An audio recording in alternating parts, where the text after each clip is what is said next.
어떤 사람이 복을 많이 받는 사람이 될까요? 제가 이제 상담하는 방법을 좀 배운 적이 있어요.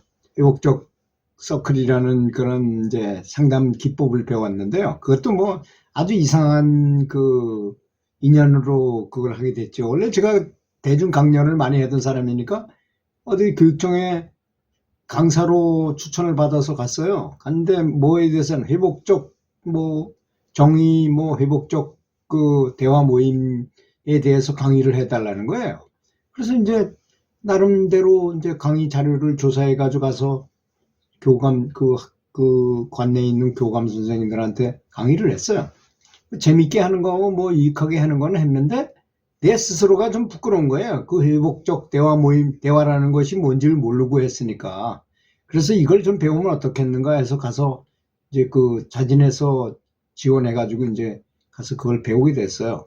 그래서 이제 회복적 상담하는 장소에 참 여러 번 한 몇 년 동안 따라다니면서 배우면서 저도 실제로 이렇게 상담을 주재해보기도 하고 이렇게 해보니까 사람의 속성은 어떤가? 사람은 말하고자 합니다.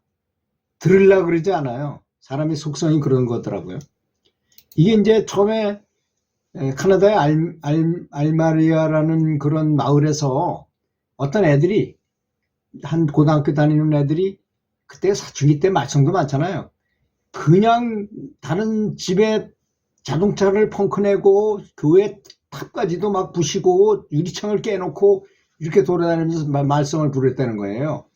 그래서 그 학생들을 이제 두 명이었었는데 그 학생들을 불러가지고 이놈들을 경찰서에 집어넣어서 유치장에 집어넣을 것인가 이렇게 고민하고 있었는데 그 동네에 있던 할아버지 한 분이 저 학생들은 그 죄를 지긴 졌는데 저놈들을 좀 대화를 통해서 어떻게 좀 해결하는 방법이 있으면 좋지 않겠는가 이렇게 생각하게 됐어요. 왜 그러냐면 저 친구들이 죄를 져가지고 하여튼 유치장에다 일주일에 해당한다, 일주일 동안 한 달이면 한 달 이렇게 가둬놓다가 오면 그걸로 자기는 처벌을 다 받은 걸로 생각한다는 거예요. 그런데 그 당한 사람들은 그 돈도 보상 못 받고 펑크나고 유리 깨지고 이런 것들을 자기가 다 해야 되고 참 억울하게 또 사과도 못 받고 그런 현상이 일어나잖아요. 그래서 그런 게 아니고 이 친구들을 불러가지고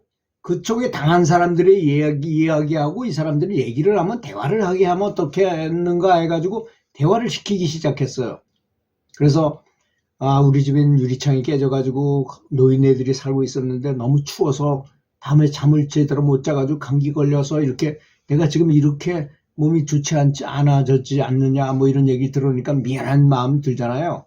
저희들이 잘못했습니다 이런 얘기도 하게 되고 이렇게 되더라는 것입니다. 그래서 저쪽에 피해자들이 어떤 피해를 입었고 마음이 얼마나 어떤 상태에 있는지를 알게 하는 것은 굉장히 중요하구나 이렇게 회복이 되더라는 거죠. 그래서 서로 이해하게 되고 저희들은 지금 아버지도 없고 참 힘들게 크는데 세상이 다 미워졌습니다. 그래서 다 때려 부수고 싶고 이 집하고는 관계가 없지만 하여튼 제가 스트레스 해소하고 참 울분을 해소하려고 하다 그렇게 됐다고 얘기를 들어보니 그것도 이해가 또 되잖아요, 서로. 이래가지고 경찰서에 갈 만한 일이었는데 경찰서에서 내가 이 사람을 해결해 보겠다 해가지고 잘 해결이 됐어요. 그래서 학생들은 봉사활동으로 그 집에 가서 일도 해주고 하여튼 그만한 대가를 지불하게 만들고 이래가지고 잘 봉합이 되는 거를 봤어요. 그래서 그것이 전 세계로 퍼져나가게 된 것입니다. 그것이 우리나라에도 들어온 거예요. 그리고 지금 우리나라 같은 경우에 지금 시대가 변호사의 시대라고 말합니다. 변호사 시대라는 건 뭡니까? 다 법대로 하라는 거예요. 법대로. 네가 법으로 나를 집어넣지 못하면 나는 안 간다. 변호사들은 돈 많이 주면 어떻게든지 법을 잘 활용해 가지고 이 사람을 처벌을 안 받게끔 도와주기도 하고 이런 세상에 왔어요. 그래서 죄진 사람이 옛날에 농촌에서는 그렇지 않잖아요. 농촌에 죄를 지면 그 동네 어른들이 나타나서 서로 모여가지고 왜 그랬는지 물어보고 뭐 이렇게 대화를 하게 만들어서 해결하게 됐잖아요. 잘못됐으면 가서 무릎 착 꿇고 용서를 빌고 이렇게 되는 거 아니겠습니까?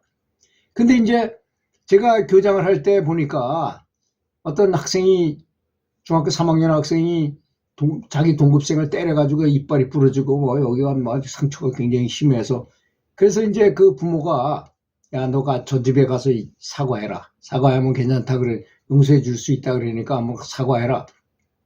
그래서 이제 이빨 치료비는 물어주고 가서 사과를 하는데 이 부모는 사과하고 싶은 마음이 굴뚝 같은데 이 학생놈은 아직 그렇지 않은 거예요. 가가지고 미안한데요. 아주 퉁명스럽게 미안하다고 하는데 그건 그렇게 사과를 하면요. 오히려 더 열받게 만드는 결과야. 우리 치료 안 해줘도 되니까 쟤를 처벌을 하라 이거야. 다른 학교 전학 보내든지 해달라 이거야. 이렇게 되더라고요. 그래서 참 대화라는 건 굉장히 중요하구나 하는 걸 제가 느꼈어요. 그래서 다른 사람의 말을 잘 들어주는 능력이 이 사회에서는 굉장히 좋은 복을 받는 일이구나 하는 것을 깨달았다는 것입니다. 그 다음에 어려움과 아픔을 겪어도 용기를 잃지 않고 힘을 내는 사람이 되어야 됩니다. 그런 사람이 복을 받습니다. 참 어려움과 슬픔을 아픔을 겪었어. 뭐 부모님이 다 돌아가시고 먹을 것도 없고 힘들어도 그래도 웃으면서 그 형제들이 가서 뭔가 일을 하려고 그러니까 사람들이 동네 사람들이 다 알잖아요. 저 집에 부모도 없고 굉장히 어렵고 먹을거리도 없는데 애들이 그래도 힘을 내가지고 일하러 다니고 막 그러니까 이리 오라 그래서 일거리도 일부러 주고 거기다 또 그 보상을 또 엄청나게 해주고 해가지고 애들이 잘 살 수 있고 그렇잖아요. 그런 사람이 되라. 세 번째는 다른 사람을 대할 때 항상 따뜻하고 이해심이 아주 깊은 사람이 되라는 것입니다. 그런 사람이 복을 많이 받는다는 거죠. 그건 당연한 말 아니겠습니까? 항상 사람을 대할 때 따뜻하게 대하라.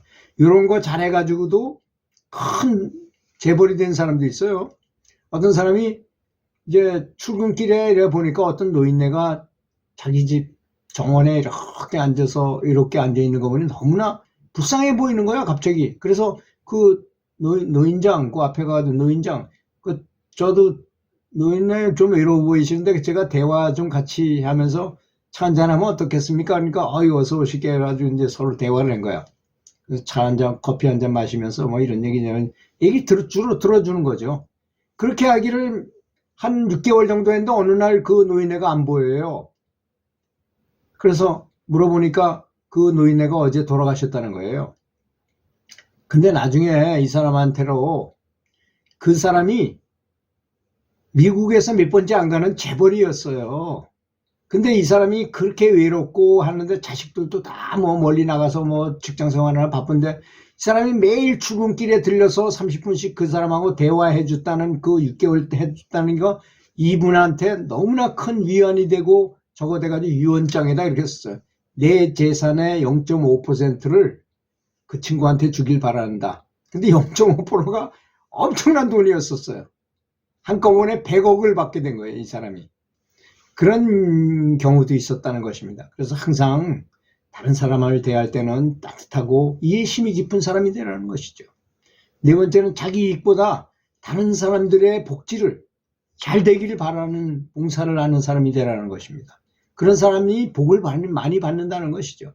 이거는 하늘나라에 있는 신께서도 이렇게 하라고 하는 그런 얘기인 것입니다. 모든 경전에 이런 말이 다 써 있잖아요. 다섯 번째로 진리를 찾고자 노력하며 항상 배우려고 노력하는 사람. 내 세상에는 돈을 벌기 위해서 배워야 되는 것도 있고 또 뭐 대인관계를 잘하기 위해서 배워야 되는 것도 있고 참 배움이라는 게 많잖아요. 그 중에서도 진리를 찾고자 노력하는 배움이 아마 가장 큰 공부가 아니겠습니까? 그런 걸 항상 배우려고 노력하는 사람이 되라는 것입니다. 그런 사람이 복을 받는 건 너무나 당연하지 않습니까?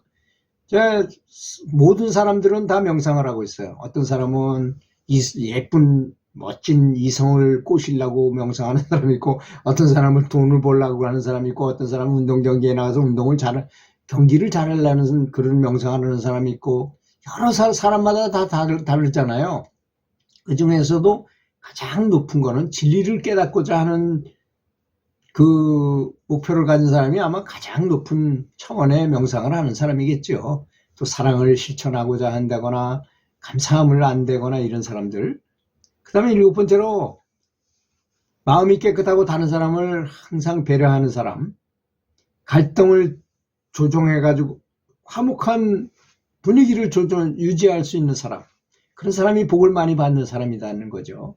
그래서 항상 갈등을 조정할 수 있는 능력을 갖춰야 됩니다.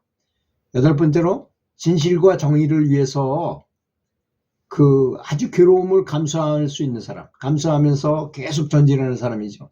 그럼에도 불구하고 누구나 다 할 수 있는 거 하는 거야 뭐 누구는 못 하겠습니까? 그런데 그렇게 불편하고 어렵고 힘들지만 큰 박해를 받으면서도 그걸 감수해 가면서도 용감하게 진리를 찾기 위해서 나가는 사람이 필요한 것이고, 또 이번에 아는 거는 작은 것, 아주 작은 것인데도 불구하고 큰 의미와 큰 가치를 부여해서 감사함을 느끼고 기쁨을 느끼고 즐거워하는 사람이, 그런 사람이 복을 받는 사람이 아니겠습니까, 여러분?